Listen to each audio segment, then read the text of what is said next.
I'm obsessed with MMA and I'm always on the lookout for the next big prospect. That was when I came across Kavanagh when I was doom scrolling on Instagram, and boy oh boy, this man delivers. It was his fight against Ryan Morgan where he knocked him out in the third round with counters that would make Dmitry Bivol bring back the milk if he was his dad. I had to do more research on him and found out that he was fighting on the prelims of the Jon vs Figueiredo card, and I wasn't gonna miss it. Before I continue, I ask that you help me get to 1,000 subscribers, or else you're gonna dream of getting edged with the Aspinall Jones fight for eternity. No diddy. He was going up against Jose Ochoa, who made a name for himself, finishing most of his opponents within the first 2 rounds. I was so unsure of the outcome of this fight that I wasn't gonna bet on it.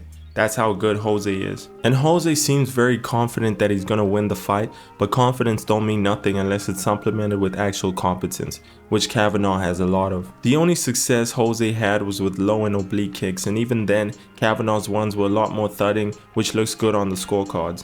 Another strength Kavanagh has is his boxing, and unlike a lot of other fighters, he isn't only good at one punch, he can do it all. He has a very powerful lead hook that he hurt Jose Ochoa with on multiple occasions. Most flyweights wouldn't be able to eat a punch that powerful, but Jose Ochoa's chin was forged with Thor's hammer. That's the only logical explanation, because that left hook had a different result when it landed on Antoine Ho, shades of Alex Pereira, because he was left unconscious for over a minute. Another punch that finds home more often than not is his right hand, and the best one by far was the one he landed in round 3, where he switched stance as Jose was entering his void, then landed the overhand right. There's only one thing scarier than a powerful fighter. A technical powerful fighter, and we've seen how far it's taken guys like Alex Pereira, so hopefully Kavanagh can capitalize off of that. His next fight was against Felipe dos Santos, who lost a competitive war against Manel Kape but proved that he was top 15 worthy.